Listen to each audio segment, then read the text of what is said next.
நம்ம பூமி, நம்ம தமிழ், நம்ம சேனல். இந்த வீடியோவை லைக் பண்ணுங்க, ஷேர் பண்ணுங்க, கமெண்ட் பண்ணுங்க. அனைவருக்கும் கோபிநாத்தின் அன்பு வணக்கங்கள் நண்பர்களே. பூக்கள், இந்த மலர், இதை பிடிக்காதவங்க யாருமே இருக்க முடியாது அப்படிங்கிறது நமக்கு நல்லாவே தெரியும்.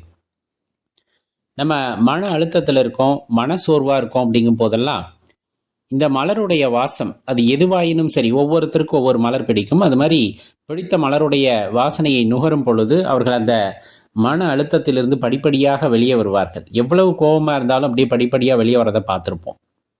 கண்டிப்பாக அது நம்ம உடலில் ஒரு பெரிய மாற்றத்தையும் உண்டு செய்யும். அதை விட மனசில் ஒரு பெரிய மாற்றத்தை அது உண்டு செய்யும். என்னன்னு யோசிச்சு பாருங்களேன். அதுவும் பெண்களுக்கு குறிப்பாக அது தெரியும். ஒரு முழம் பூக்கள் வாங்குறாங்க தான் வைத்து கொள்ள வேண்டும் என்று இருந்தாலும், அக்கம் பக்கத்தில் தனக்கு தெரிஞ்சவங்களோ அல்லது சொந்தக்காரங்களோ பக்கத்தில் தலையில் பூ இல்லாமல் இருக்காங்க அப்படிங்கிற பட்சத்தில் மற்ற எதை கொடுக்கறதுக்கும் யோசிப்பாங்க. ஆனால் கண்டிப்பாக அவங்க தலையில் ஒரு 2 கன்னியாவது பூக்கள் இருக்கணும் அப்படிங்கிறத உறுதி செஞ்சுப்பாங்க. அந்தாங்க நீங்கள் கொஞ்சம் வச்சுக்கோங்க அப்படின்னு கண்டிப்பாக கொடுப்பாங்க. இது நம்ம பண்பாட்டு கூறுகளில் அப்படியே படிப்படியாக வர்றது. இது மகிழ்ச்சியை பகிர்ந்து கொள்வது அப்படிங்கிற இதில் நம்ம வச்சுக்கலாம். இது நம்ம கோவிலுக்கு போகிறோம் அல்லது ஏதாவது நல்ல விசேஷங்கள் நடைபெறுகின்ற இடத்திற்கு போகிறோம் அப்படின்னா, இந்த வரவேற்பு அறையிலே பார்த்தீங்க அப்படின்னா பூக்கள் வச்சுட்டு எல்லாத்துக்கும் கொடுப்பாங்க. அதே போல் கோவிலுக்கு போனால் அம்மனுக்கு சாற்றப்பட்ட மலர்களை எடுத்து சின்ன சின்ன துண்டுகளாக வெட்டி வருகின்ற பெண்களுக்கு எல்லாம் கொடுப்பாங்க. இதே போல் நாம் செய்திருக்கிறோமா அப்படின்னு யோசிச்சு பாருங்கள். பெரும்பாலும் தமிழ்நாட்டு பெண்கள் அதை குறிப்பாக செய்வார்கள். இது தானம் என்று எடுத்துக்கொள்ளலாமா அப்படின்னு கேட்டால், தானத்து வகையில் வராது அப்படின்ற போதும் இது புண்ணியத்தை உண்டாக்கக்கூடியது அப்படிங்கிறத மட்டும் தெளிவாக தெரிஞ்சுக்குங்க. ஏன் புண்ணியத்தை உண்டாக்கும்?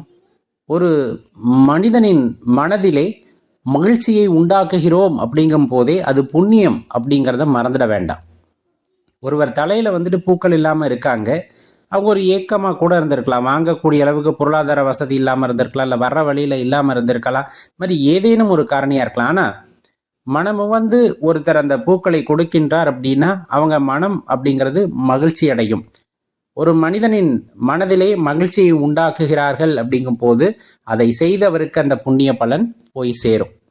சரி, அந்த புண்ணிய பலன் என்ன செய்யும் அப்படின்னா அவர்களுக்கு மன அமைதியை உண்டாக்கி தரும்.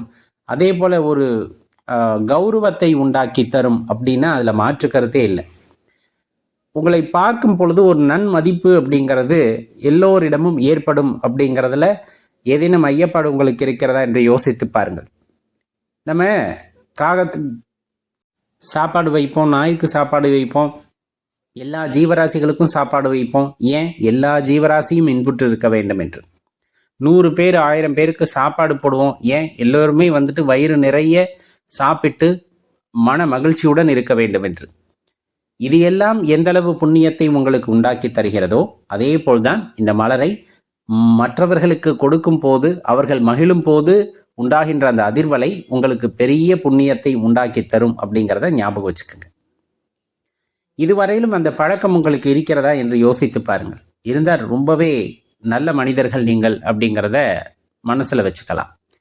இதுவரையிலும் நான் அப்படி கொடுத்ததில்லை அப்படிங்கும் போது, இனிமேல் வருகின்ற காலத்தில் நீங்கள் பூக்கள் வாங்குகிறீர்கள் அப்படிங்கும் போது நம்ம பிடித்தவர்கள் அல்லது அருகாமையில் இருக்கக்கூடிய நட்பு அல்லது நம்ம சொந்தக்காரங்க யாராச்சும் இருந்தாங்கன்னா அவங்களுக்கு பகிர்ந்து கொடுத்து பாருங்கள்.